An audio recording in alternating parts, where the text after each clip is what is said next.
if I could have turned into the Hulk, I would have done it and gone back to that Burger King and destroyed that store. Been like, You fuck was you. What? wore them right the f off.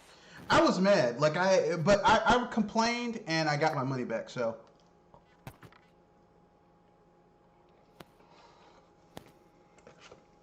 Well, back on there again. Mm-mm. And I should have known better because this is the Burger King that is consistently shitty in my area. But it's the closest Burger King to where I live. So I was like... Talk about direction. Like, I was out grocery shopping, and I was like, I don't want to, like, go... Because I just had my house cleaned yesterday. And, like, once you get your house clean, you don't want to fuck up the kitchen again, you know? So I was like, yeah, I'll just pick something up. And I was like, oh, God. Like, I'm eating, and I'm, like, I ate, like, I got 10 nuggets and a burger. I got 10 nuggets, a cheeseburger, and a Whopper, and the Whopper had a hair on it. And I was like, man, fuck you. Yeah. Fucked up. It's a bad day. Yeah, it was a bad day. So, I mean, it basically, it turns your whole, like, you don't even feel like eating anymore. So, you know, I threw it away. I took a picture. I sent the picture to the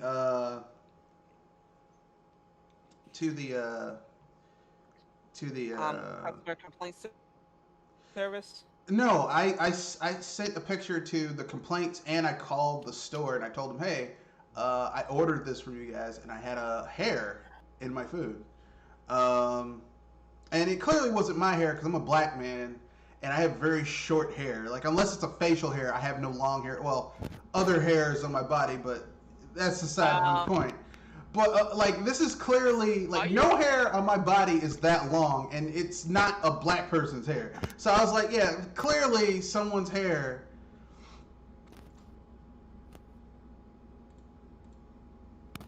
was in my food. I was like, well, I'm never eating there again. And I should have known better because this is, like, the shitty, Burger King. yeah, this is the shitty Burger King that lives near me. So. Oof.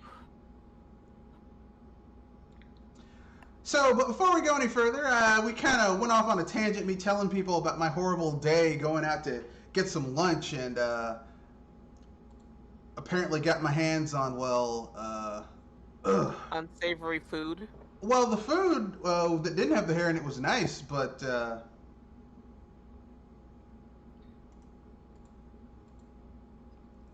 whatever. So anyway, with that being said, let's have the lady introduce herself, then the gentleman, and then we'll dive into the rest of this podcast right now. I was about to say after the cut, but my hands on, well, Yeah. Anyhow, gentlemen, boys and girls of all ages, welcome to the BS Special Midweek Podcast. I am Joy Eli Moonstar, and we got some spicy stuff today. yeah, we had some big news. We had that stealth Pokemon. I don't want to call it a direct. It was a news broadcast. It was a news drop, basically.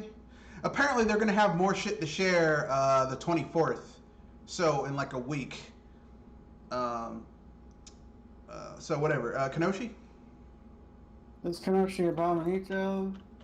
Here to say, just make your own food. Can't trust restaurant.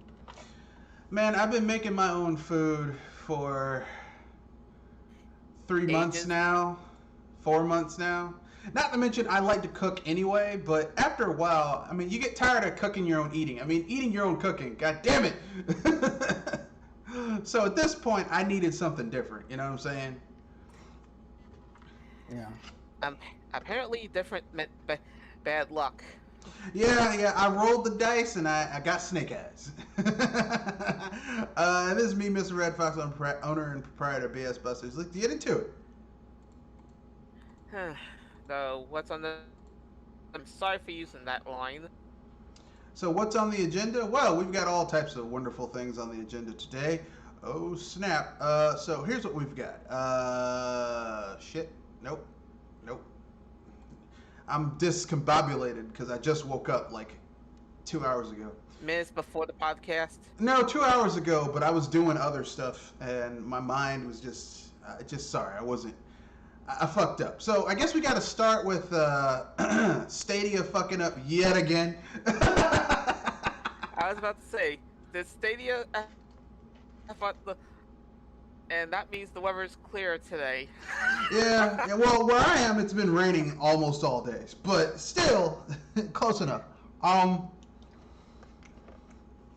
So, Google Stadia leaked an early build of Ubisoft's Gods and Monsters, which...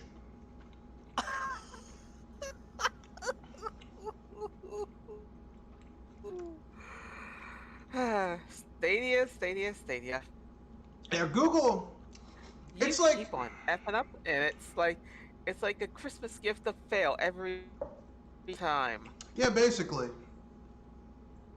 Google is like that kid. Everyone had this kid when they were in school who, like, you could consistently rely on them giving the wrong answer, getting bad grades.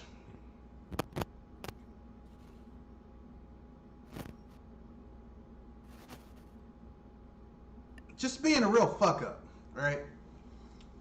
Like, if the teacher called on them to answer a question, they were going to fuck it up. If they had to do homework, they weren't going to do it.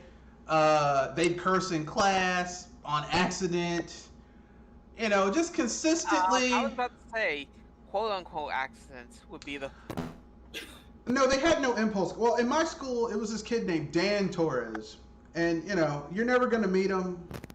I don't really give a shit if you hear his name, because this is a non-monetized channel. I don't give a shit.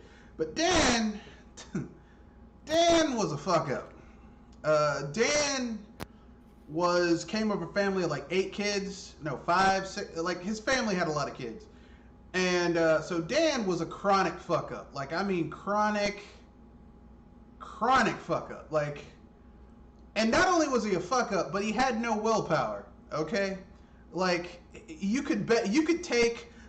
like, when we had our senior breakfast, right, where we went to a local diner, right, our senior year, and, like, these kids, we were at, like, a all-you-can-eat breakfast buffet called Shoney's, okay? It's big in the South. And these kids took a glass filled with water. They mixed creamer in it, and not like milk creamer, dairy creamer, like non-dairy powdered creamer, okay? Then they put hot sauce, mustard, other shit in there, all types of stuff. And they dared him to drink it. Not for money, just a dare. He did it. No. Did that at least? Yeah, I'm not surprised that he went into the military, because I'm like, you have no problems thinking for yourself, dude. He's a Marine now. I'm like, yeah, that's right where you belong, too. Don't ask questions, don't question orders, don't think for yourself. Perfect. So anyway... I was at least hoping that he at least got something out of that, because if not... He got benefits through the GI Definitely is, Bill. He got benefits through the GI Bill. That's about it. For me, the benefits aren't worth it. Ah, boo. God. I mean, the last war that America fought where it was like, yeah, we need our military for this was World War II, in my opinion. Yeah, I think that'd be a lot of people's opinion. The Korean War was bullshit. The Vietnam War was bullshit. The war in Guam was bullshit. The Kosovan conflict was bullshit. The Gulf War was bullshit. The second Gulf War was bullshit. Basically, we've had about 50 plus years, 60, well, at this point, almost 70 years of unnecessary wars and putting tons of money into the military-industrial complex. Money that should be spent here improving our roads, having better medical systems in place, not militarizing the police, having better social net in place for when shit gets fucked up like it is right now. If we spent literally 33% less on the military and took that money and reallocated it towards domestic programs, our country would be so much better. Such a sad thing to know that. Yeah. And people are like, you're un-American. I'm not un-American. I just say we should spend money on Americans and not in fighting wars in countries that we don't have no business being in the first place.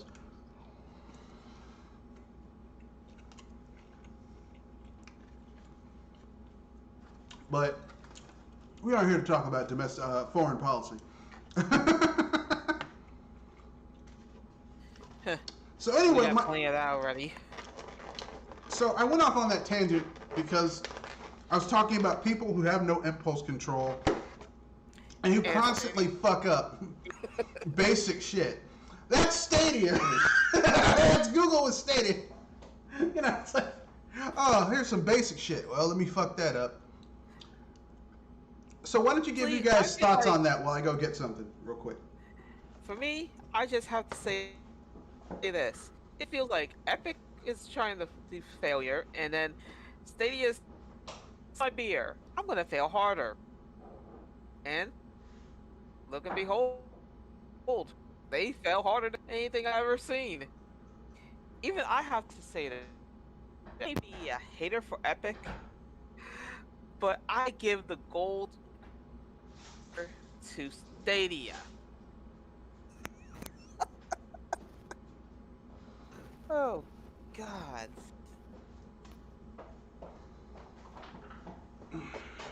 And this is supposed to be Google. That's the. Yeah, I mean, Stadia is just, I mean, they can't help themselves. They're like a drug addict. You know, I can't, it's like, Addicted to failure? yeah, they're a drug addict for failure. It's like, so do you, or an alcoholic? I mean, do you have to have this drink? Yeah, I need it, man. It's like, well, Jesus Christ. Why you fucking up like that?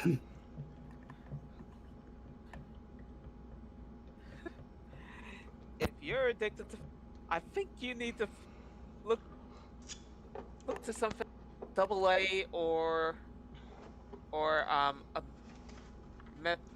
council. They need FA, Failures Anonymous. They can join Sega and Microsoft and Neo Geo with their handhelds and home consoles. Ooh.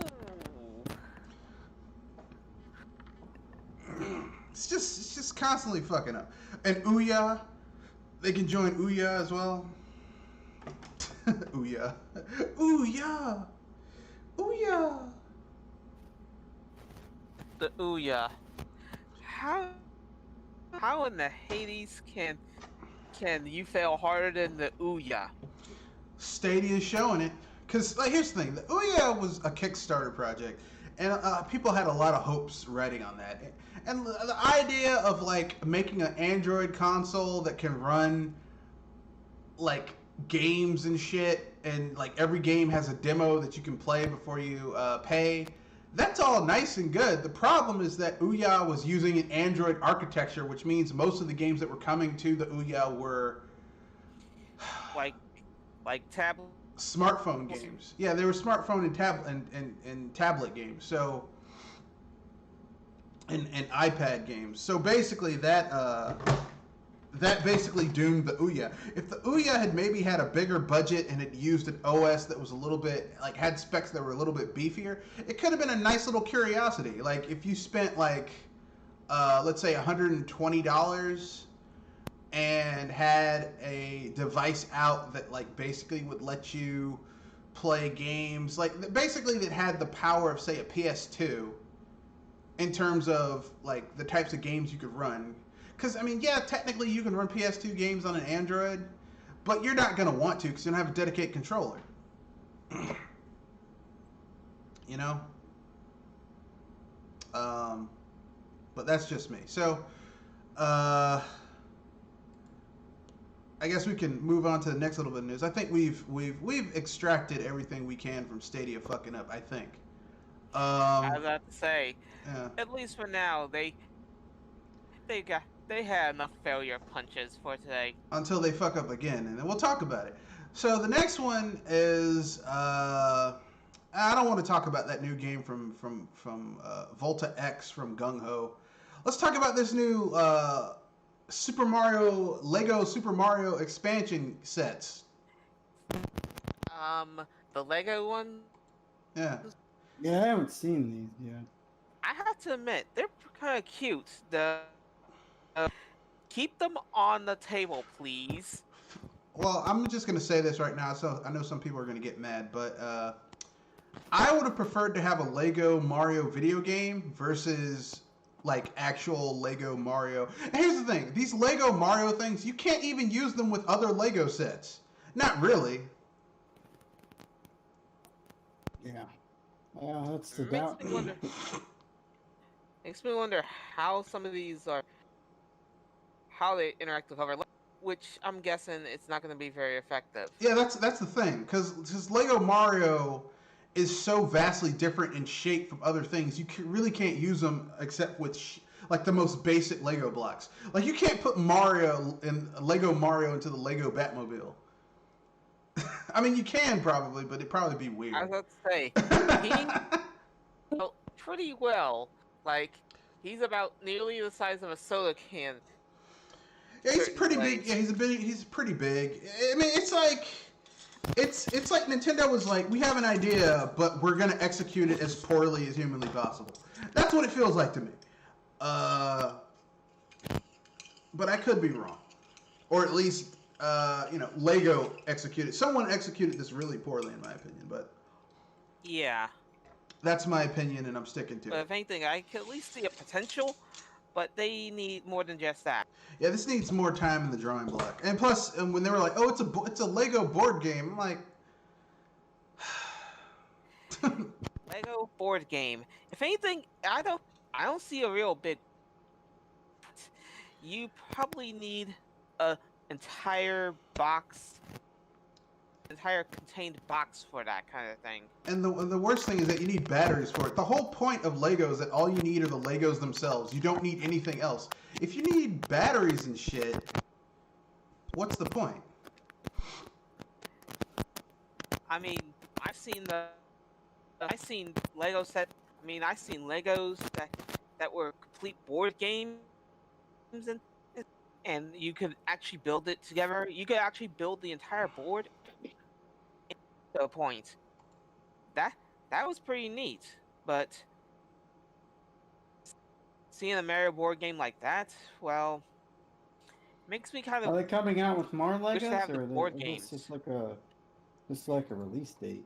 No, August 1st, they're coming out with more Legos for the Mario Lego set. There's 8 new characters. They're coming out with like Boo, a fairy, a Babam, Bullet Bill, one of those urchin things, one of those weird Cheap scragglies, yeah, cheaps, 2 types Uh-huh. of buzzy beetles, a squid, Yeah. one of those squid things, and a flying Goomba. Oh, okay. Yeah. which is, and that's quite a variety, but it's not showing off. It's not showing off plenty of stuff to work with. So, Like, I mean, the thing that gets me is like they're like, okay, we want Mario to appeal to little kids again. Make a fucking Mario cartoon like you had back in the day when we were kids. That's all you gotta do. Just make a Mario cartoon, and it doesn't have to be on. Like it could be on. You could license it to Netflix. You could license it to Amazon so that kids could like go and like their parents would be like, okay, watch this. It's got Mario in it, and just like why do all of this? I don't know. Obviously, they think little kids are more into that stuff than watching cartoons. I guess. I mean, shit. Look, most parents are busy. They're trying to work, or they just want to, they want to put their kids down in front of something to keep them entertained for 30 or 40 minutes while mom and dad get their swerve on, so the kids will shut up for a little bit while the parents go into the room, turn the volume on the TV, and try to reconnect. So, I mean, just have Mario playing a little bit. But anyway, So there you go. Lego reveals 8 new Lego Super Mario expansion sets. They aren't coming out until August 1st, so chill the fuck out. If anything, it's a wait and see thing. Yeah, you really hate these things, don't you? Yeah. Not really. I just look. Listen. I am a Lego guy. I do like Legos, but I like the sets that have intricate builds. Like I have a Lego Millennium Falcon that I built. I have a Lego Batmobile that I built. I have a Lego X-wing that I built. When I was younger, some friends and I built a Lego Death Star. That took about 8 months. So I'm really into Lego. I think at some point I may have tried to be a Lego engineer, as they call it, but I just never could really get the impetus to do a competitive build and send it in. But yeah, I like Lego, but I don't want Lego in my Mario, you know. It's like I like bubblegum and I like ice cream, but I don't want bubblegum in my ice cream. You know what I'm saying? Yeah, bubblegum thing, but it's not going to be a good thing to have with something that we are swallowing. I mean, like ice cream. There's all types of shit that I like.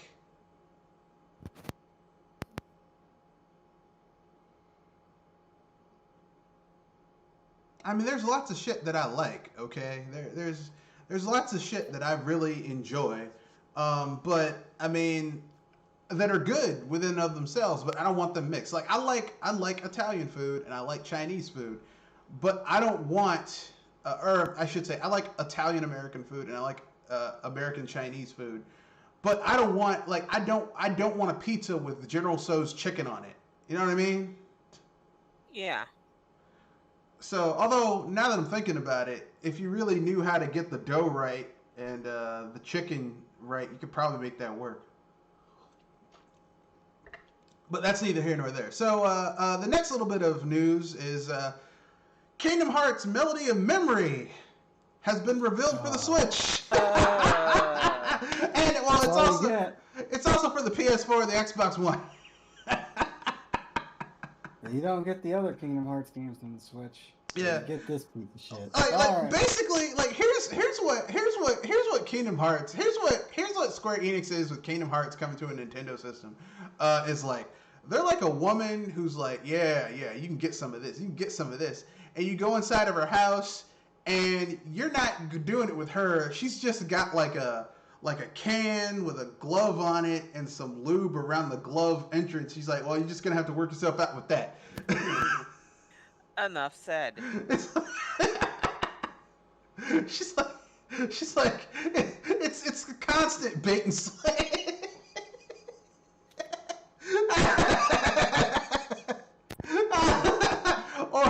Or if you're a woman, it's like a man saying, yeah, baby, I've got, like, you go to his house and it looks all nice, it's all comfortable, but then you look in the medicine cabinet and you realize it's not his house, it's his mom's house. Yeah. And the woman's like, what type of bullshit is this? That's basically what Kingdom Hearts is. It's a constant source of disappointment and anger. Yeah, if you're a Nintendo fan, Square Enix has not been good to you. No. I have to be crazy to actually try to look for this because I like Theatrhythm but even I know when you're in a bad music game, and I have a feeling that's a bad music game. Oh God. So yeah, meh. So how do I feel about Kingdom Hearts? So how do you guys feel about Kingdom Hearts Melody of Memory coming to the Switch? Do you care? First of all, and if so, why? And if not, why? I have to say I do care, but only to a certain amount. I like music games to a degree, like the Theatrhythm games. Uh-huh. knowing that they're putting Kingdom Hearts, a series that I'm trying to understand. I actually enjoyed and played Kingdom Hearts 1 and 2 to a point just for the and they had the nerve to not only di- nice to the Switch where I guess more people are into that, but they had the nerve to put a spin-off instead. It, it's like the Final Fantasy series all over again. Okay. Kenoshi? Well, it's not like the Kingdom Hearts game started on a Nintendo game system. It is originally a PlayStation game, so I'm not gonna get too upset about it. Not like Final Fantasy Crystal Chronicles. You know what? I agree with you. It did start on PlayStation things. My problem is this, right? The Wii is like the third highest selling console of all time. No Kingdom Hearts. The game, the 3DS is one of the highest selling handhelds of all time. No Kingdom Hearts. The Switch is one of the highest selling consoles of all time. Console slash handheld hybrid. No real Kingdom Hearts games. I mean, did it? Let me see if part of the Kingdom Hearts collection was ported on the Switch. I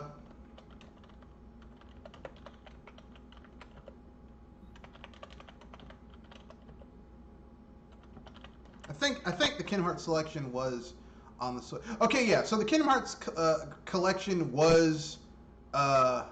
Sorry. No, there is no Kingdom Hearts collection on the Switch.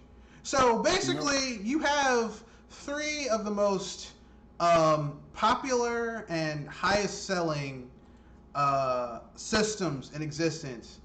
And the only Kingdom Hearts game you got on a Nintendo system thus far has been Chain of Memories on the Game Boy Advance. Well, Chain of Memories and Dream Drop Distance. Oh yeah, and Dream Drop Distance. So 2 games, and both of those are like side stories. They aren't the mainline titles. And they were later ported to the Vita and the PSP.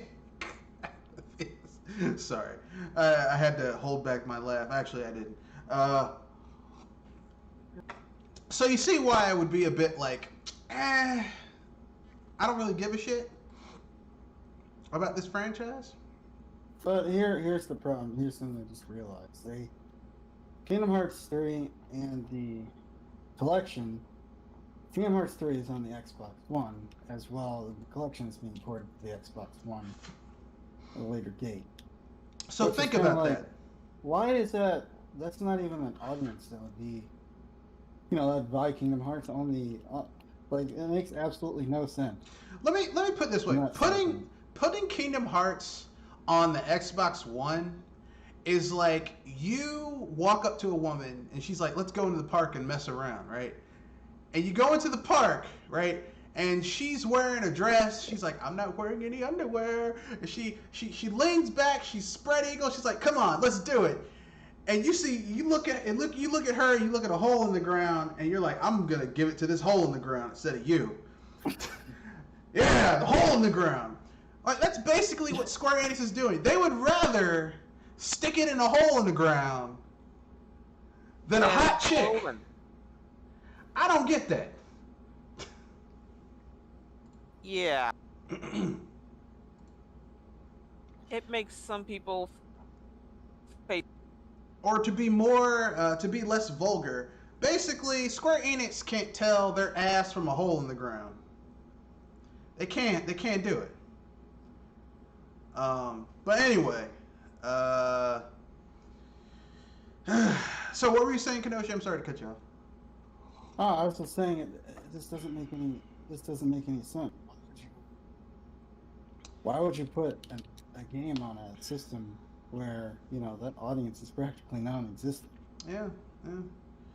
Well, I mean, like I said, Square Enix can't tell their ass from a hole in the ground, or a piece of ass from a hole in the ground. So yeah, I think we can all agree that they're going like basically Square Enix is doing everything in their power to prevent Nintendo from being the console that they were back in the fourth and third gen. Where if you wanted, like they were the ultimate console where you had everything there. PlayStation, like all of these third-party developers, they do not want a Nintendo where you can get your RPGs there, you can get your console games, you can get your sports games there. Everything you need, one console. They don't want that shit. Yeah. And to be fair, I mean, it makes sense for you to have multiple outlets where people will buy your game instead of just one. But here's the thing: some of the best games Squaresoft ever made, and Enix ever made, were on one console. And I don't mean just Nintendo consoles. I mean, Dragon Quest VIII, which is one of the best games in the series, was on the PlayStation 2 for the longest amount of time. Dragon Quest IX was a DS exclusive.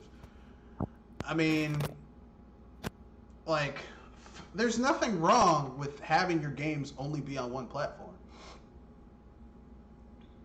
But, you know, it is what it is.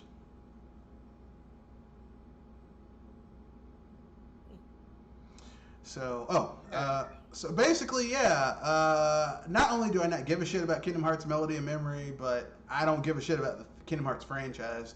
Don't give a shit about the first game, second game, third game, spin-offs. I don't like the characters in Kingdom Hearts. The promise of what Kingdom, like I remember when they announced where there was a leak that they were making Kingdom Hearts, and I was like, oh man, SquareSoft is gonna make it's gonna take they're gonna, like in my head I'm like, okay, so they're gonna make something like Super Mario RPG, but set in the Disney universe. I was like, that sounds cool. And then they released that shit. I was like, no, I'm good. Which is an insult. Yeah, Kingdom Hearts is not like I know some people are like, I love this game. I'm like, really? Ugh. But whatever. Guilty pleasure. For me, it's not even a guilty pleasure. Like Kingdom Hearts is just, I consider a button mash. It's disappointing because it's like this could have been so awesome, but it's this shit, and that's basically how I feel about it. I'm like, this is a disappointing franchise. But anyway, to wash the disappointment out of our mouths. So this is, I guess we're going to cover the first day of the Guerrilla Games Collective. This is day one. So, System Shock Redux. Oh shit! I gotta check that out. Yeah, System Shock Redux. It's being remade in a new engine. The classic game was rebuilt in Unreal 4. So is there a demo out? I don't think there is. But it's coming to Windows, Linux, PlayStation 4, Xbox One, and Google Stadia. One of those platforms is not like the other because it's irrelevant and on its way out the door. And I'll leave that to you which one it is. Yeah. One of these things is not like the other. One of these things doesn't belong. Okay, but it looks interesting. So next we have Cardaclysm. It's a card battle game. It's a procedurally generated collectible card game that mixes in action RPG elements. Damn, that's loud. It looks interesting. Oh wait, this is a card battle RPG game. So okay. Oh wait, this looks kind of good actually. This looks kind of like a Bait and Katos game. You could tell that I'm interested already. Yeah, I've been getting back into card battle games too. I recently got Griftlands on Steam, released by Clay Entertainment, and it went from being an open world procedurally generated RPG to being a semi-open world procedurally generated card battle RPG. So there's progress. Yeah, I mean, I like RPGs and I like card battle games, so why the hell not?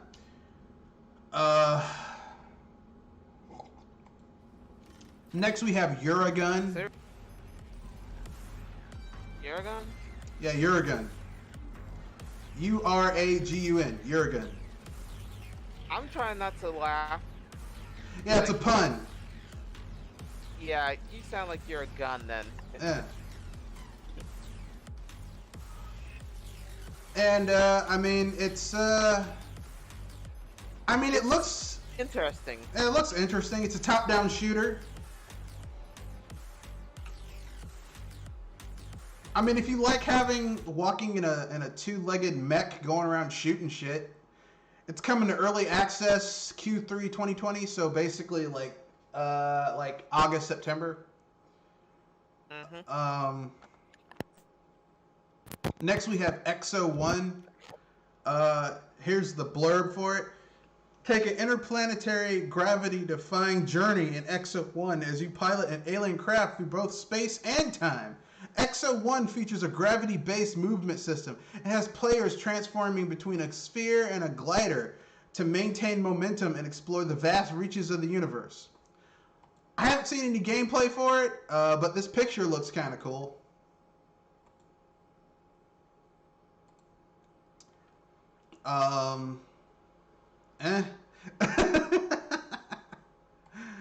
So next we have Almighty Kill Your Gods.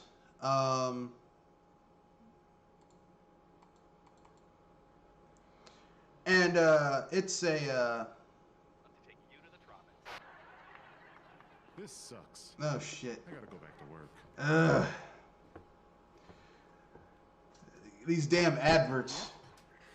Take your time, cause something tells me this is suck. I hate advertisements. So much so that I have Hulu and I bought the premium version that didn't have commercials because I was like, I'm not watching this shit. God damn it. So basically, Almighty Kill Your Gods is a solo or co-op game where you basically play these creatures who go around killing these massive monsters and then coming back and using their bits and pieces to build up their cities / villages. Hey guys, I'm gonna be right back. My computer's acting weird. I'm gonna have to reset. Okay. It looks pretty cool. The trailer for it looks interesting. I'll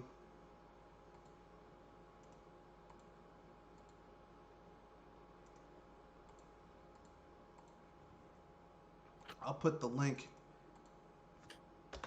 Video.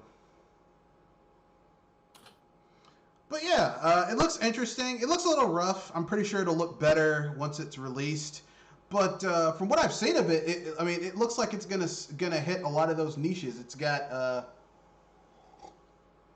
massive world exploration, giant monsters to fight,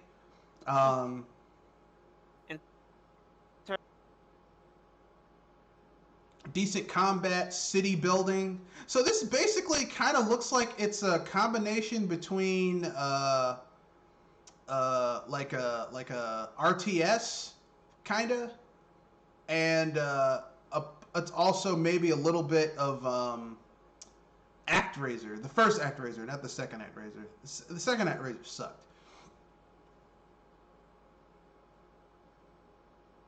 So yeah, I like it. It looks kind of interesting.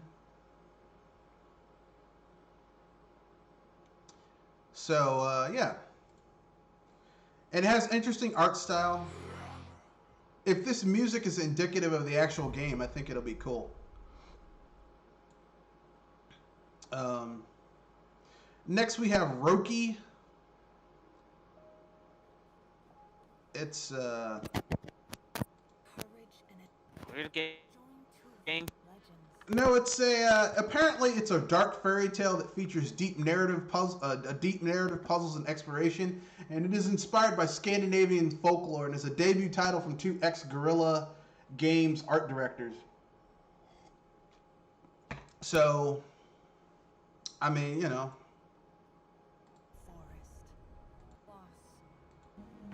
Yeah. And it's Scandinavian folklore, which means it's going to be dark, because Scandinavian folklore is dark as shit. Next we have Genesis Noir, which is... Genesis Noir is a noir adventure that is set before, during, and after the Big Bang. Players will be able to explore everything from black holes to to primordial Earth to jazzcades. Genesis Noir allows you to witness the birth and history of mankind, while also finding a way to destroy creation itself. Huh. Hey. Yeah, this looks like one of those artsy fartsy games. Yeah. Could be good, could not be good. I don't know. I'm kind of like, I'm not one of those people's like, this game is a work of art. It kind of triggers me a little bit when people say that. Mostly because I don't consider games to be art. Art has F. Well, because, I mean, yes, a lot of artists want to make money, but also, artists do art because there's something within them that makes them want to, Yeah. do art is- things, Yeah, I was saying art is subjective. Usually, games are not in the same category. Well, I mean, I don't mean people judging art. I mean, art within itself is typically someone having something having an urge to create something just for the sake of them creating it. Like the joy of them making it is them making it. You know what I mean? Like someone might have grief or anger or joy or some type of emotion that they want to put to that they want to basically share, and the only way they can do that is through some artistic endeavor, like a painting or a sculpture or a pot or something like that. You know what I mean? Whereas a video game is a commercial product. Like it's, yeah, I mean, there's some video games that might have some very artistic things about them, but ultimately, it's a commercial product. Yeah, that's why I said art is subjective is F, and yet you don't see them usually with video games. No, but that's my own personal opinion. So basically, we've got Doors of Insanity, which is coming to Windows, PS4, Xbox One, and Nintendo Switch. It's a collectible card game. It's set in purgatory, and you get to create your own custom character, build your deck, and journey to the paradise you deserve. So, I don't know. I mean, I haven't seen any footage of the game, so I don't know. Yeah, that means hold out until you know how the game plays. Well, I mean, it sounds interesting, but until I see gameplay, I don't know. I don't know. Yeah, but remember, this is usually can either be long lasting or short lived play. That's true. So the next one is A Juggler's Tale. It's I guess it's an adventure game. Basically, A Juggler's Tale follows Abby, an artiste that is held captive at a circus. During the day, she entertains families and kids of all ages, yet at night she is stuck in a cage, dreaming of freedom. One day she escapes and has a chance to find what she's been fighting so long for. However, she soon finds out how dangerous the outside world is. This game takes place in a war-torn medieval fairy tale world that sees Abby surrounded by ravaged, starving citizens and hunted by the relentless cutthroat Tonda. So, this is Weird the as that. story of a little juggler's girl. Trapped I'm just in gonna her life. say She it wanted to as see the world F. where you flee. well, the thing about the game is that it you play like the characters are puppets, are like puppets on strings, and the strings interact with the environment. So like if there's a ledge and your strings get caught on the ledge, like you're stuck, so you have to find a way to manipulate the environment. But you can also use the strings to manipulate the environment as well. So that's kind of like the whole, it looks interesting. The strings could save you. You could area and more like that. Well, I mean, the game kind of looks like the game looks like it took some pages from Stacking. If you've ever played that game, Stacking is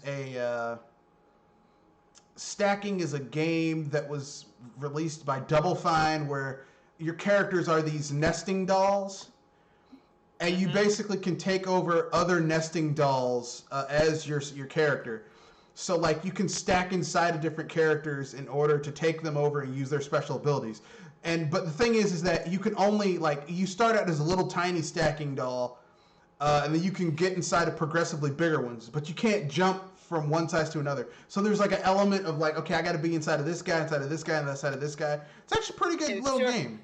It's quite a puzzle. It's a puzzle game. You have to go from small to a bigger size in order to do certain things, right? Yeah. So basically, it's essentially kind of like a puzzle adventure game. I actually like it. I think it's pretty good. Like, people forget that Tim Schafer and his studio have their roots in adventure games. So even though some of their games aren't like quintessential adventure games, they have adventure game style stylings to them in their roots, like in the DNA. Next we have Lake, where you play this 40-something lady named Meredith Weiss in 1986, who has returned to her home of Providence Oaks in Oregon. She changed her life and is now filling in for her dad, a mail carrier. Players have a ton of choice and will decide how this personal story develops. So, I mean, it's basically a mail carrier simulator, I guess. I don't know. Why do I have a feeling on that line? Well, it's one of those, Life Sims? it's one of those artsy-fartsy games, it looks like to me. I don't really like artsy-fartsy games, so I don't know. Yeah, I could get where you're coming from. It's just that it feels like a life in a sense. I'm not really into artsy-fartsy games, although it could be good. I don't know. Mileage may vary. Right? Then we have Urban Trial Tricky, which, I mean, if you played those physics-based games back in the day where you're on a motorcycle or a bicycle, and you have to pull off tricks and shit while collecting items, this is what this game is.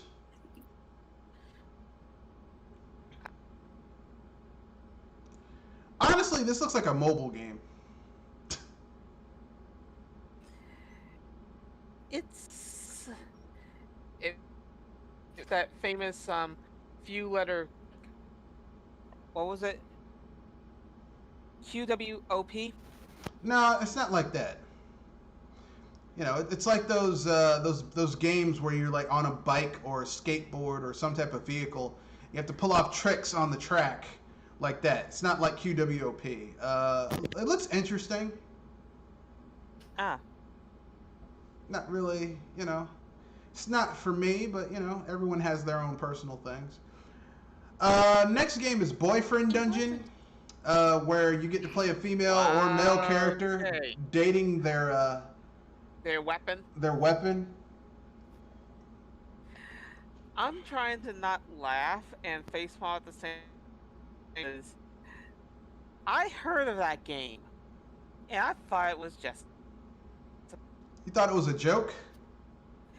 Yes, because I heard of it on April.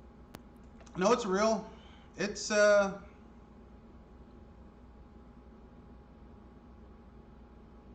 Boyfriend Dungeon. Excuse me, why facepalm and groan at the same time? Yeah.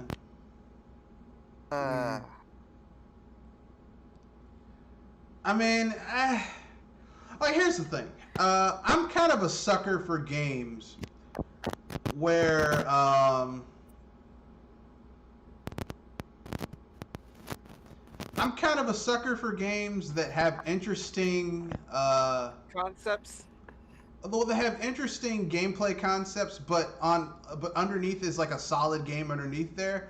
My only problem is, why is it boyfriend dungeon? Why couldn't they have girlfriend dungeon where your weapons are also girls and the main character is male? Because, I mean, I would play this game, but I'd feel kind of weird being a dude playing a female character dating male dudes. That's just kind of weird to me. I'm kind of like, I'm not feeling it. Where's the guys variant, right? If there was a guy variant, I'd be down with it in a second. Because they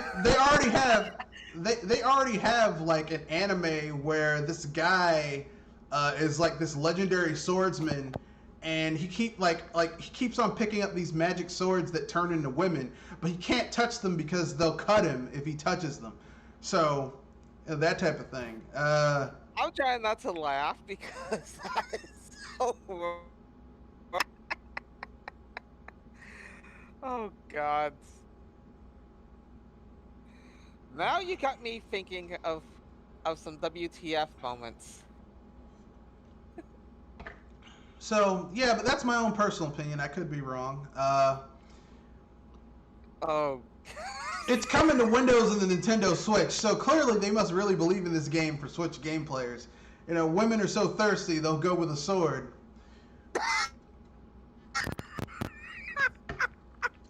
You know, this game gives new meaning to the whole thing that women have in certain feminine studies classes, where they're like, well, the sword is just a symptom. It's just emblematic. It's subconsciously emblematic of a man's penis. I'm like, well, I mean, Sometimes I This think is people just read too too much wrongly into funny. stuff. yeah, people do read too much into that shit. But what are you gonna do? You know. Excuse me, I turned myself off for a bit. I'll be back in a while. Yeah, I took that course in college because I had to take like a certain amount of sociology courses for my sociology bachelor's, and one of them was feminine studies, whatever, feminine history, whatever. I forget what the exact title was, but that was one of the arguments that one of my classmates made, and I was like, that is the stupidest thing I've ever heard. As a man, that's stupid. A sword is not a sign of a man's penis. A sword is just a way to kill someone more efficiently than taking a rock and beat him upside the head. And we all know the RPG jokes of Ford's little weapon. That's more Cloud Strife. Like, Cloud Strife has this massive sword. He must be compensating for something. If he's Sephiroth's compensating a lot harder. No, because Sephiroth has the height to pull off that giant sword. Cloud has big hair, big biceps, big ass sword, and yet he doesn't like women, which is weird. Like, why? Who are you trying to? Oh wait, you're always chasing that long-haired tall guy. Oh, okay. It makes sense now. So next we have Colt Canyon.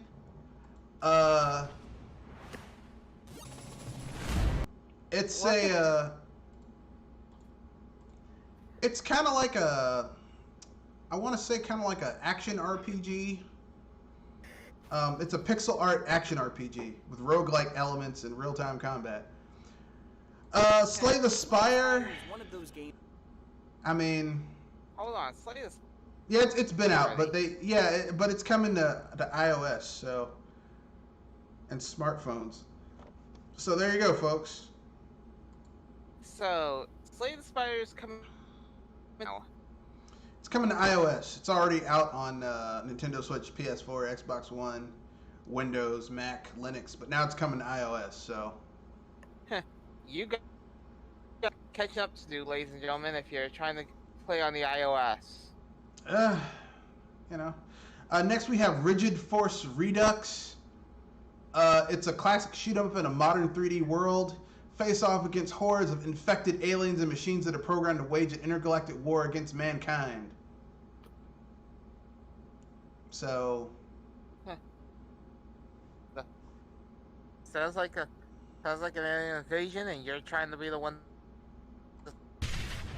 I mean, if you care about stuff like this, the next game is Out Buddies. And it's Out Buddies? basically a Metroidvania. Like it's essentially a Metroidvania. Like it's a Metroidvania with a different art style, but it's basically a Metroidvania. Except the art style is basically kind of like based on the Cthulhu mythos. And of course we have Baldur's Gate 3. It will be entering early access sometimes in August, perhaps, maybe. If they can get it. I mean, look, listen, this is the thing that really, this is the most exciting thing that I saw was that it's Baldur's Gate 3, which, I kind of like I like the first two Baldur's Gate games. I think that, I think they're kind of overrated. I don't think they're like the greatest, D&D computer RPGs of all time, but I think they're pretty good for what they are. Next we have Disco Elysium. It's coming to, it already came out, but it's coming to the Epic Game Store. So if you haven't already got it, it's coming to the Epic Game Store. So, What game is this? Disco Elysium. Oh, I always thought that was already everywhere. No, it wasn't on the Epic Game Store, but now it's come to the Epic Game Store. So there you go. We also have West of Dead, which is a dark western set in Purgatory, Wyoming. So it's already ominous, really. Purgatory, Wyoming. Why do I have a feeling it's already set in Hades and the cool thing about this game is that it is a dark type of noirish game, but the main character is voiced by Ron Perlman, so he's going to have a deep, ultra-masculine voice, which is always awesome. Yeah. And the main character is this skullhead guy who looks like Ghost Rider, voiced by Ron Perlman, who has one of the most deepest like Ron Perlman is a white dude who has a voice that's so awesome that you will grow chest hair listening to him talk.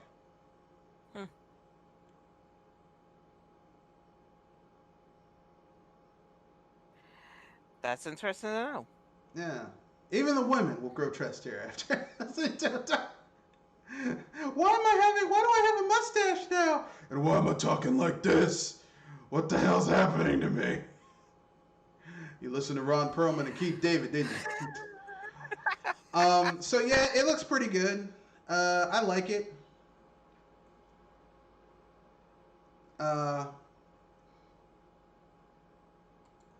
And it's gonna be on everything: Windows, Mac, PlayStation 4, Xbox One, and Nintendo Switch. So there you go. They're finally upgrading Dwarf Fortress on Steam to actually have a UI that actually has graphics and not In short, it's being given updates to sense, right? to look like a modern game and not, pre-graphics mode gaming where all you had was just text and letters to equal the graphics. If somebody could do that, I could bet you there's one person that says this doesn't make any sense still.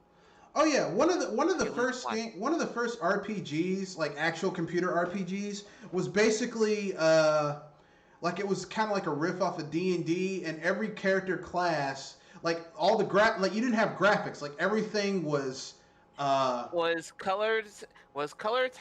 Yeah, it was A little letter. That's if you had the colored text, because some computers were black and white.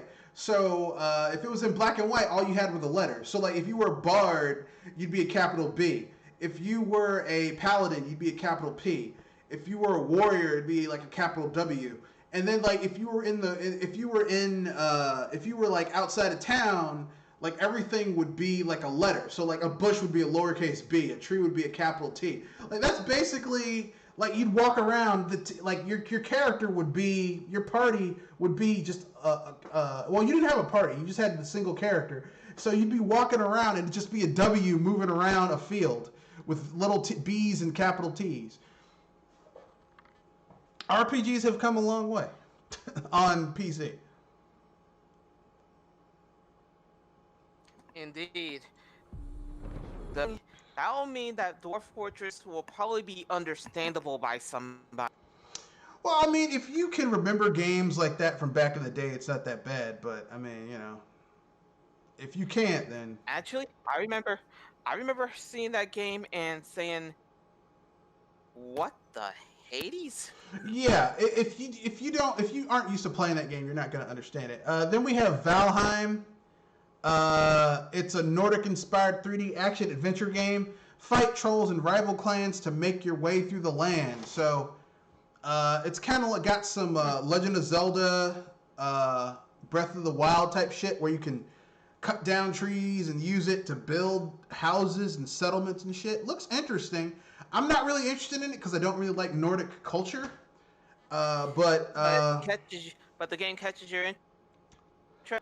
Yeah, it looks interesting where you can like go into like tombs and fight Draugr and shit like that. I mean, it looks interesting, but I'm like, if it wasn't Nordic themed, I'd be interested. But I don't really give a shit about Nordic themed stuff, so it's not really doing anything for me. But for those of you who might be interested, there you go. You can like build up. It's got online co-op, so you can basically like build up your little settlement into a village, into a city, I guess, eventually.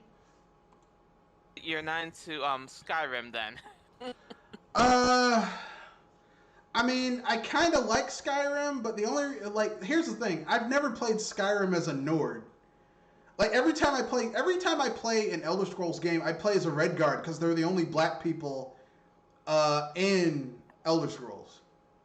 I never play as a Nord in in Elder Scrolls. I either play as a Redguard, which are basically the Middle Eastern black people of that particular video game universe, or I play as Dark Elves. Like I never play as just like a standard, just white person. I like games that let me play as people of color. But Need to know. So the next game we have Ultra Kill, which is a low pixel modern first person shooter. Looks interesting. This game looks like it would cause motion sickness and maybe seizures because it's a lot of bright flashing colors. Yeah. Yeah. I can see a problem there. So, but I know some people might like it. Then we have Children of Morta, which already came out, but it's getting new characters with a free DLC update. So there you go, folks. New content. Yeah. Then we have Dusk, which already came out, but I guess it was in early access, I think. So now they're kind of finishing it up. It's basically you play a treasure hunter who's gone to this mystical backwater where you'll fight cultists, possessed militants, and even darker forces. In this retro first-person shooter that's inspired by classics of the genre like Doom, Wolfenstein, and Duke Nukem. And Shadow Warrior. So...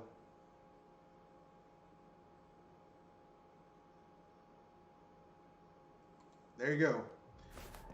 Next we have Fights in Tight Places, where basically it's a card battle RPG where you essentially use your cards in order to pull off moves while you fight people in tight spaces. So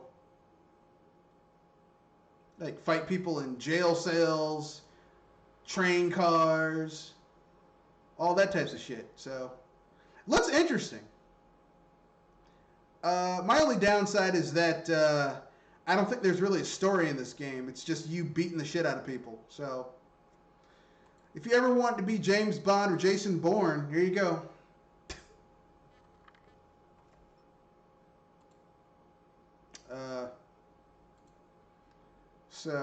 Then we have Liberated, which is it's a comic-inspired shooter where you play a revolutionary who's taken on the system.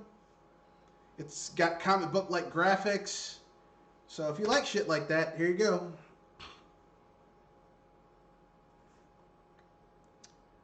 Then we have Gestalt, Steam, and Cinder. It's a 2D platforming action style that's basically kind of like a Metroidvania, where you basically take on machines and people in a handcrafted steampunk world. The trailer looks pretty good for it. I've been looking forward to this game because I like 16 and 32-bit games. So Sounds like fun there. if you like that type of stuff. Then we have Swim Sanity, which is a multiplayer underwater shooter. No Place for Bravery, which is a top-down action RPG with combines violence with parental abandonment. Okay. Mm-hmm. Some of these games we already talked about in the PC gaming thing, like Haven, Goner 2.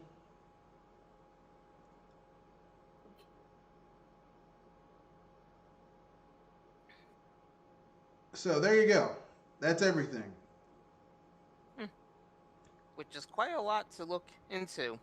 That's a lot of games.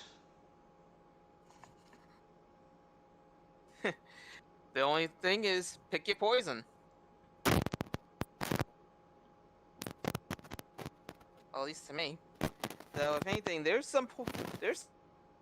makes me wonder, how did this get under the radar? And also, that one game made me one.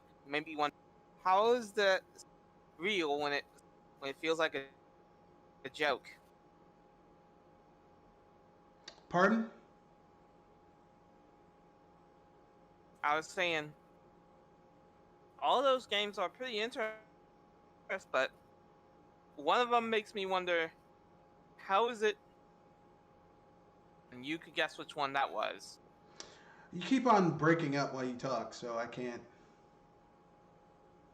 I was saying, those games, not bad, but one game, really, is this not a joke? Did you get that? You keep on breaking up, but that's okay. Ah, So I guess we can keep it moving.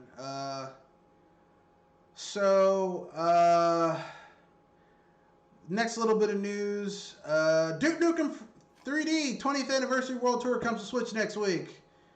And you can get it for $9.99. You can get it for $10.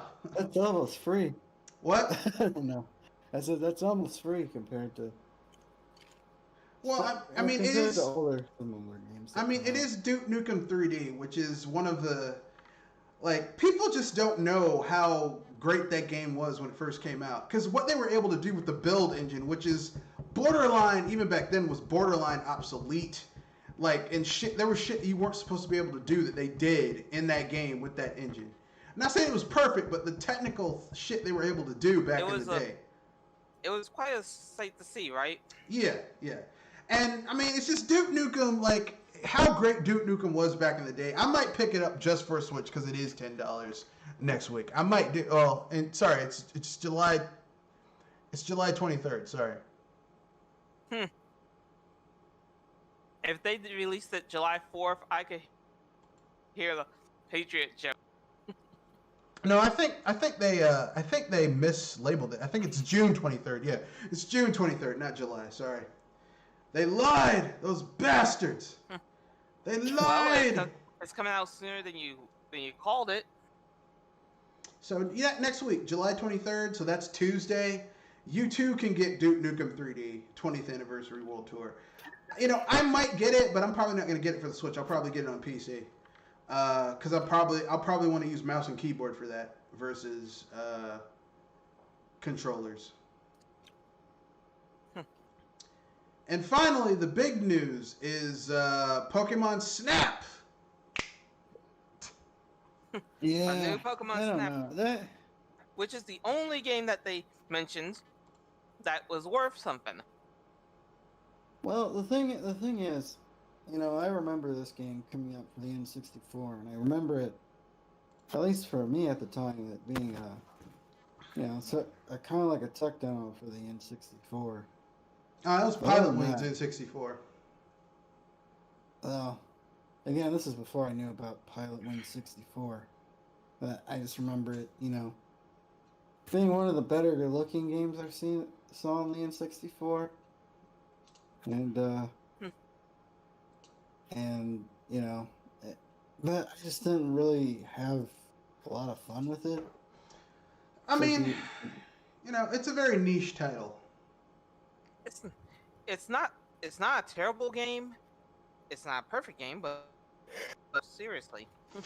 My only issue with Pokemon Snap coming out Snap. is, well, I have two issues. The first one is that the original Pokemon Snap was made by HAL for the N64, and they're giving this to Bandai Namco, who have already shown that aside from Smash Brothers, they really aren't competent to handle Nintendo IPs for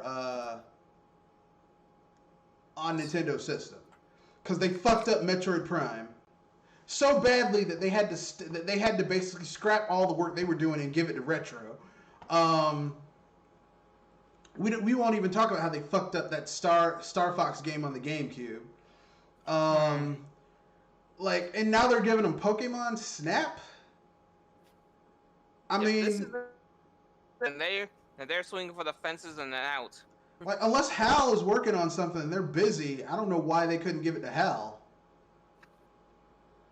I wouldn't trust a third party with I mean, I know Pokemon is technically second party, but it really is first party. So I don't know why the fuck it's they're giving that to a third party studio.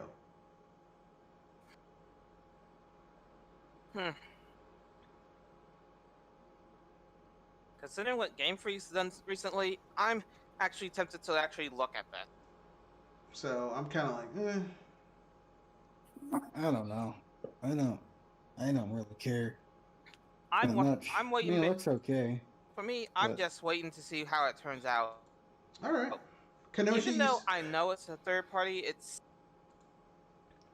No, it's not that it's third party. It's Bandai Namco, and Bandai Namco is very meh. they're very Bandai Namco is 50-50. Sometimes they're good, sometimes they fuck up. Yeah, like Dragon Ball Fighter Z was that was a great game. It's probably that's probably my favorite Dragon Ball fighting game. Yeah, but that was made by Arc System Works. That wasn't made by Bandai Namco. Yeah. So, Bandai Namco is very 50-50. Like, sometimes they do something awesome, and then half the time they're fucking up. They released Soul Calibur 2. That's a really good Soul Calibur game. But then they did Soul Calibur 3 and Soul Calibur 4 and Soul Calibur 5, which were terrible. So We skipped 3, but I already said 3. I said Soul Calibur 3, Soul Calibur 4, Soul Calibur 5. All three of those games are terrible. And that spin-off they did for the Wii, that wasn't even a fighting game, was just fucking trash. What was it? Like a dancing game or something? No, it was a action RPG. It was an action RPG fighter. Okay, you remember in Soul Calibur 2 where you had the Sword Master mode where you could go into the dungeons and move from square to square to square? That's basically what the Wii version was, just that. It was like you'd go into a dungeon, fight random scrub enemies as Siegfried before he became Nightmare. And it was just not. It was really I would have been happier if you'd have just done an enhanced port of Soul Calibur 2 to the Wii. That would have been much better than this shit. But For some reason they don't want to give people Soul Calibur 2 or Soul Calibur which game was it that Link was in? Soul Calibur 2. They They don't won't. want to give that.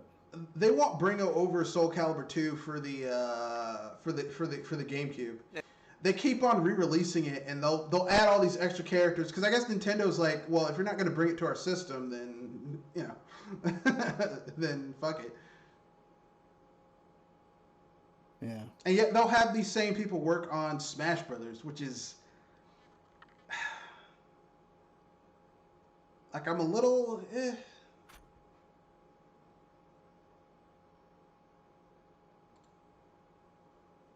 Who knows what's going on with these people? I don't know. Nintendo's been making some weird moves the last few bits of time.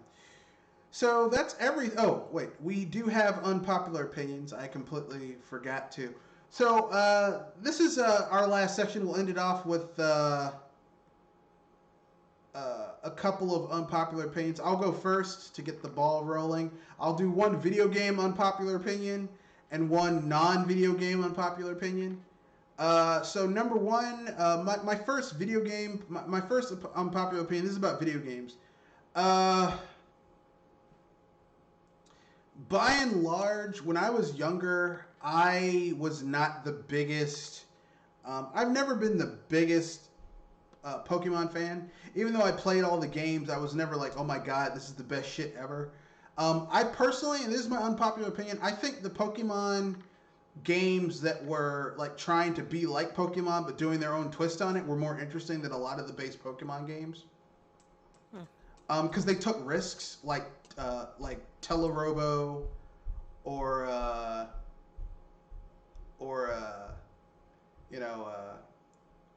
Digital Devil Monsters, which is basically from Atlas. It was their Persona series, like kind of like Pokemon, except it had Persona monsters in it instead of like Pocket monsters. Hell, even Digimon I think was more interesting than Pokemon at this point. No unpopular opinion. I know those series weren't nearly as popular as Pokemon. Hell, I'll even take Dragon Quest monsters over Pokemon at this point. And my unpopular opinion about non-video game stuff is, well, my unpopular opinion is about food. This is about just like cookouts in general.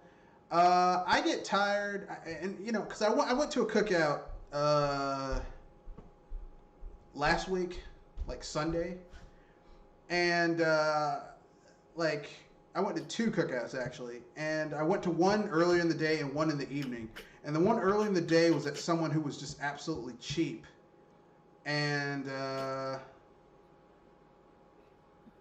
like the dude basically just had like some of the worst fucking like if you're gonna have a cookout, there was only like 4 people at the cookout. The guy has a big backyard, but he's cheap, and all the dude had was fucking like he like you're gonna have a barbecue, and all you're gonna have are hamburgers and hot dogs. I don't see the point. Like, why are you having a barbecue and invite people over to your house, and all you're having is hamburgers and hot dogs? I don't get that. Like, if you're... It's like it's simple, I guess. I mean, like, here's the thing, okay? Because here's the thing, right? I can make hamburgers and hot dogs at my house. I don't need to come to your house to have hamburgers and fucking hot dogs.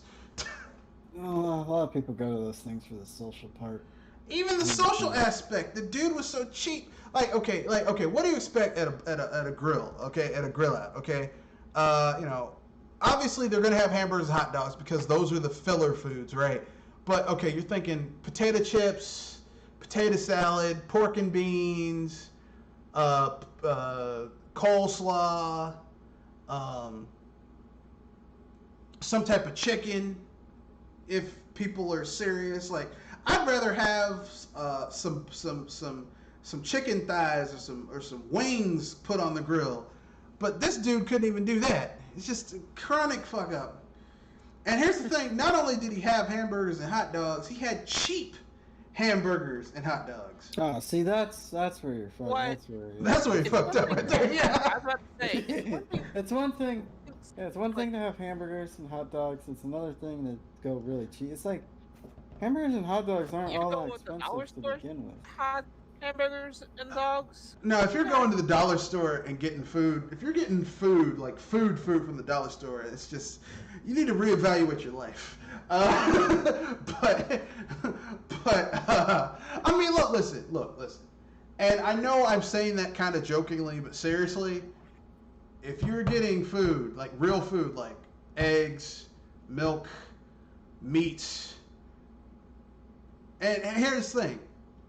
There's a dollar store near me that if you go in the back, they have food. So I get it. You know, some people are really poor, but no, I can't do it. I can't, no. But anyway, so basically, yeah, the dollar store, no, like this dude, okay, when you think hot dogs, you think, okay, Nathan's, Hebrew National, maybe, you know, some of the other kind of like Dietz and Watson, hell, even Ballpark. You're also not gonna include brats at all? No brats? Well, I mean, look, listen. I said the dude was cheap. See, brats, like even if you go to Costco, and I went to Costco and got a box of brats, and they were like $6.99. Like how I cook my brats is, and this is just me because I'm a pretentious fuck. I take my brats, and the night before I put them on the grill, I boil them in beer. Then I put them in the refrigerator, and then like the next day, all I'm doing on the grill is just grilling the outside of the brats, you know, giving them that nice, you know. Grill mark? Well, no, because here's the thing. The fat in the brat is brought to the surface when you boil it. So then basically when you put it on the grill, you're essentially frying the brat on the grill. And basically causing that fat and the juices and the sugars to caramelize on the outside of the brat, producing carcinogens, and that's what makes charred, barbecued, grilled food so damn delicious. It's the reason why searing a steak is just wonderful. So basically, yeah, there were no brats. This guy got the cheapest off-brand shit he could find. And I know some people say, well, you know, everyone, you know, like, you know, not everyone has money. Look, listen. If you don't have money to properly kit out a grill party, don't fucking have a grill party. Yeah, exactly. And I know this dude has money because the job that he has, he was working the entire time everything was shut down and getting paid. As a matter of fact, he was getting paid hazard pay. So don't give me that shit. He's just cheap. Then I went to another friend's house who is loaded and generous with his loadedness. And like contrast and compare, this guy only had like 5 people there. We were all tested. We all tested like a week ago. No, like 2 weeks ago for COVID testing. All came back negative. We showed our results to each other. So everyone's clear. And, you know, we went to the party. It was great. The guy he had hamburgers and hot dogs. He had Hebrew National hot dogs. He had hamburgers from his local butcher shop. The meat was gotten from his local butcher shop. And he also had grilled buffalo wings, which were fucking delicious. He had ribs, which are also fucking delicious. He had chicken thighs and leg quarters, which were fucking delicious. And he had brisket. Now brisket is kind of like brisket's high, that's high class. But my point is this: if you're not gonna fucking if you're gonna have a cookout and you can't even be bothered to have decent food at the cookout, or splurge for some higher quality stuff, then don't have a cookout. That's all I'm saying. That's my unpopular opinion. What do you guys want to share? I guess my unpopular opinion is I think as much as I did like these consoles, I think PS1 and PS2 are overrated because Sony gets a lot of credit for games that they didn't make, that Mm-hmm. they didn't have the rights to. A Alright. lot of that third party, a lot of that, went to a lot of those games went to other systems and or have been ported to other systems. So, as much as I thought there were decent games on those consoles, I just think Sony gets way more credit for those consoles than they probably deserve. I would agree with you on your first point. The PlayStation 1 is overrated. I think the PS2 isn't. Because the PS2, like, the PS1's overrated because, like, a lot of it was gimmicks. Like, oh man, look at these 3D graphics that are shit and they age poorly. Look at these games. Most of them were third-party games that weren't really that good, a lot of them. But the PS2 has some legitimately good games that are exclusive to the system. It's just they aren't Yeah, exclusive to I will Sony. give you that. I enjoyed the PS2 far more than I enjoyed the PS1. All right.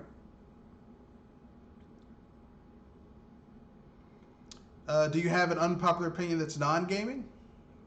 Non-gaming? Yeah. I mean, you don't have to. I just added one because I was like, you know what? I got to get this off my chest. I got to let it out. I think candy corn is nasty.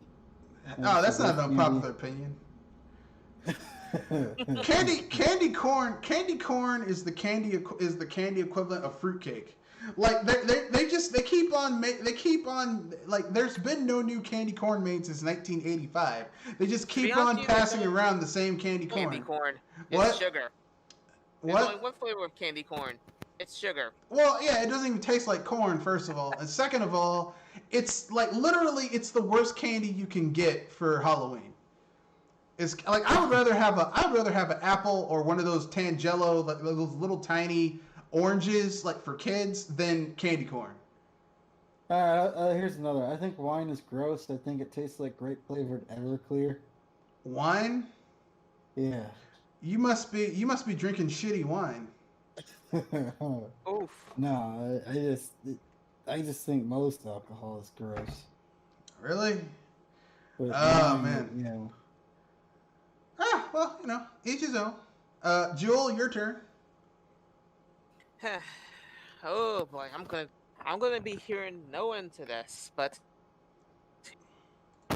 I say that if anything, video games need to have some board game adaptations. So if anything, you can get those that try to cheap out on some of those player characters, or they try to play the board and house rules.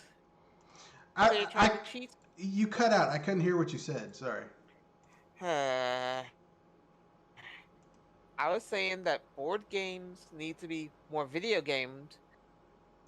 So those cheaters that try to play those board games wrong, though your mileage may vary on how the board game is. I could see that. So what's your non-gaming unpopular opinion? My non-game unpopular opinion, Yes.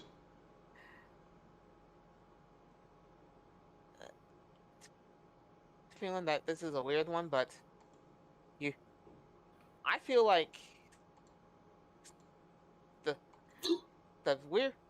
I feel like some pizzas pretty alright in a sense. What pizzas? Store-bought pizza? Like Those freezer ones- section pizza? Yeah, I feel like Papa John's is worse of the restaurant pizzas. Yeah, Papa And- John's isn't that good, but Papa John's has never been that And good. I feel like I'd rather be getting frozen food house section pizza than Papa John's. I will say this much. I'll tell you who makes a good like frozen section, go to your grocer pizza. DiGiorno's. DiGiorno's is pretty good. Especially if you can get the hand tossed or thin crust, because like they're self-rising and like thick crust it's too much dough. It's really too much dough. But if you can get the stuff that's like got a thinner crust, it's great. And Tombstone's pretty good.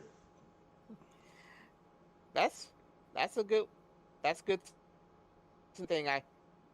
I've been I tried the Red Baron. I mean, I tried and the DiGiorno. I kind of get where you're coming from there. And if anything, they both are better than Papa John's. Ugh. But that's just me. Let's see, do I have any others? I don't have any other unpopular opinion. Okay, I have one more unpopular opinion about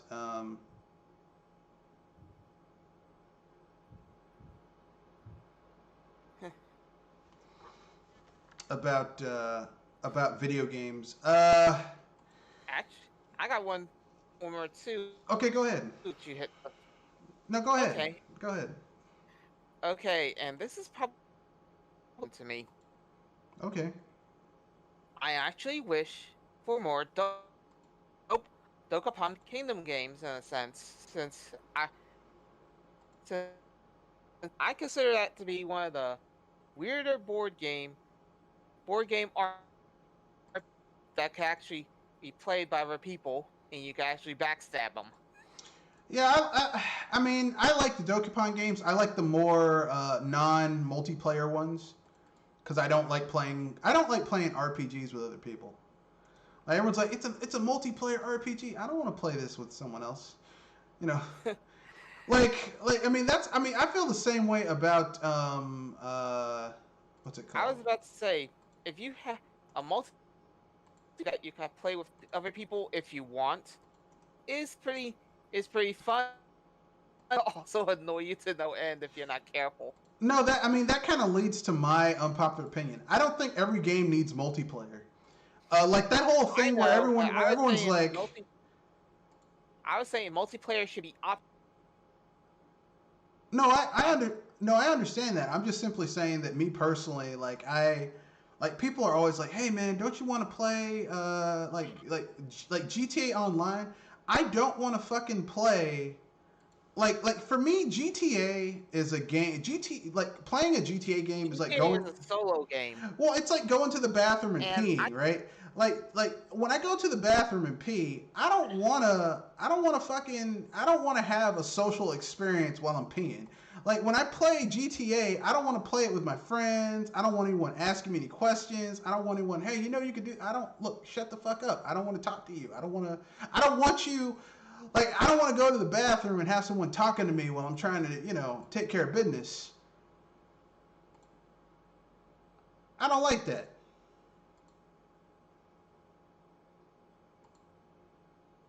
So, yeah, not every game needs to have multiplayer or an online component.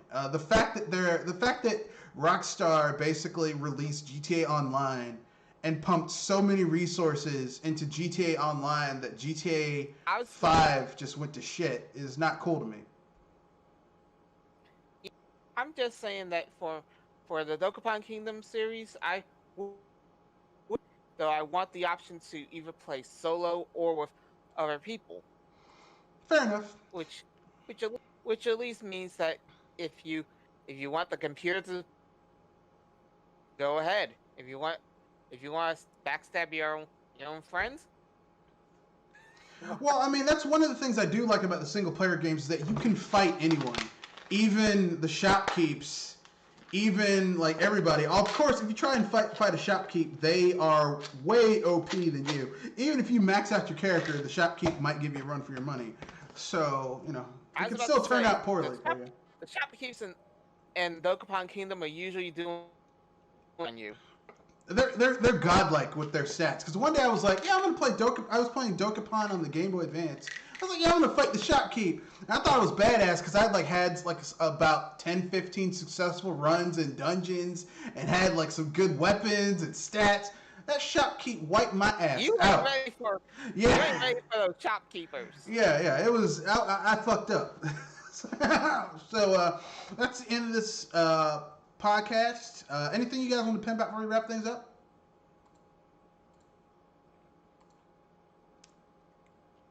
Anything? Anything? All right then. So to get in touch with the channel, you can reach me at Mr. Red Fox BSBuster at gmail.com or at Matthew Wesley at Mr. Red Fox 91. So you can at me on Twitter, Mr. Red Fox 91. I'm trying to get on Twitch, but I have to find the right setup for my internet connection, all that type of stuff. So once I get that done, I'll start doing some Twitch gameplay, stuff like that. So with that being said, that's the end of this video. Remember, rate, comment. Don't forget to hype responsibly and wash your beeping hands. Yeah, and cover your face, wash your hands, stay safe.